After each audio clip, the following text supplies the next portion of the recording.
Hi, I'm Diana Sullivan. I'm posting some sample lessons from my beginning machine knitting course. Check out this lesson and then consider getting all 35 lessons either on 2 DVDs or on a USB flash drive. Doing these lessons can really jumpstart your skills and your confidence. Click on the link for this course as well as all my patterns and products.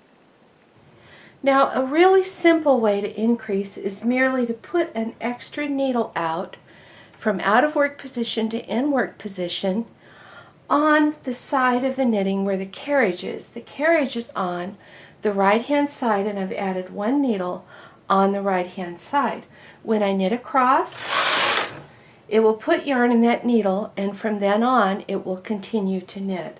I'm going to do this on the left hand side now. The carriage is over there. This is called a simple increase, and I'll do 5 or 6 of them. I'm just putting out another stitch. So that's one very, very easy way to increase, but it does make a loop along the edge, a noticeable hole. So this particular increase is often used when the seam is going to cover the increase. Now the next increase is to simply move over a stitch. Now if you move the stitch to the next needle outside and you don't fill in the empty needle, it will make a very noticeable hole. So you see that hole? So it's better instead, I'll do one on this side, it's better instead to fill in the hole. What you want to fill in the hole with is the heel of the stitch beside the empty needle. Now the heel of the stitch is another way of saying the stitch from the row below. So the loop that's on the hook is the stitch from this row, and the loop directly below it is the stitch from the row below. Now if you pick up the ladder in between instead of the heel, that will also make a hole. So this is a good way. This will fill in the empty spot and look good. In hand knitting, we call that a lifted increase. I'll do one more of those. So I move the stitch to the needle on the outside, putting one more needle in work, and I pick up the heel of the stitch on the needle next to it.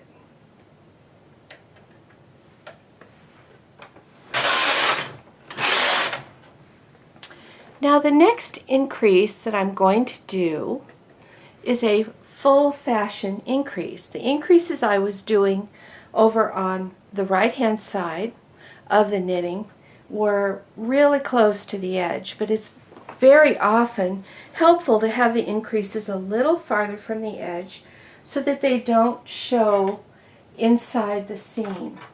Now using a transfer tool with 2 prongs, you can move 2 stitches out, and then using the 1 prong end of the tool, pick up the heel of the stitch from the row below on the stitch beside the empty needle and fill in the empty needle. That is a full fashion increase. You can also do it with the 3-prong transfer tool, which makes the increase still a little farther from the edge.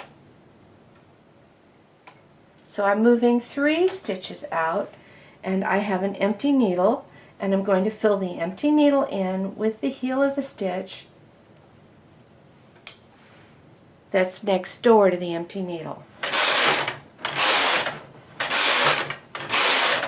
Now to decrease, the simplest method is to move the stitch on the end over to the next needle and push the empty needle all the way back out of work.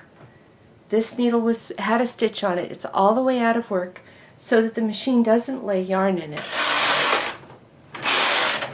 I'll do that again. I'm simply taking 1 stitch from the very edge, pushing the needle all the way back out of work, and putting the stitch on the next loop over.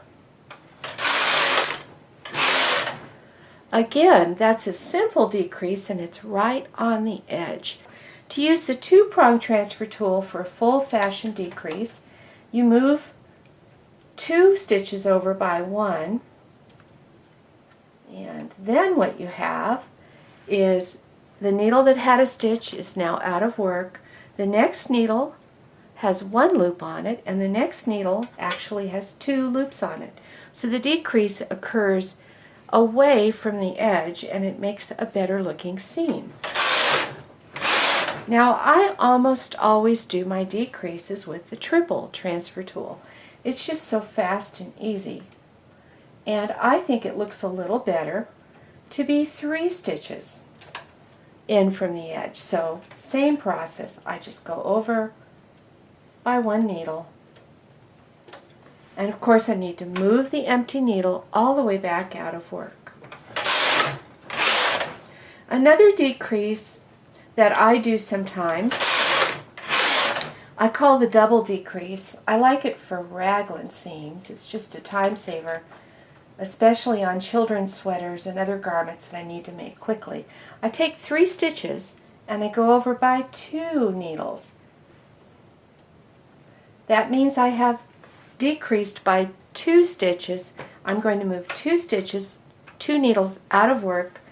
The first needle will have 1 loop on it, and then the next 2 have 2 loops.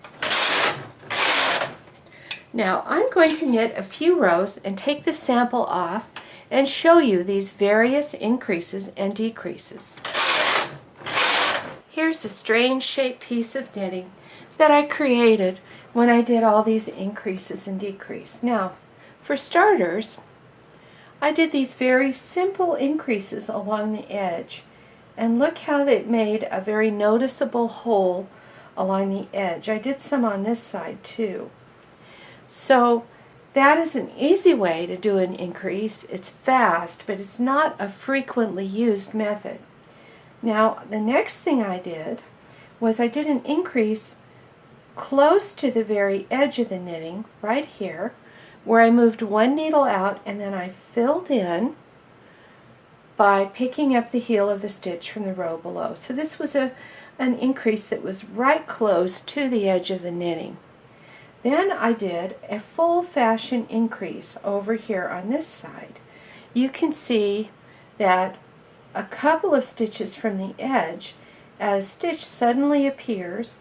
That stitch that suddenly appears is where I lifted up the heel of the stitch of the row beside, and I used a double prong transfer tool for that one. Then up here you see the one where I used the triple prong transfer tool, so the increase is farther from the edge on this one, and you can see where I picked up the heel of the stitch and suddenly another stitch emerges. After that I demonstrated some decreases. Now the first one is a very simple decrease right here, where a stitch along the edge just goes up and vanishes.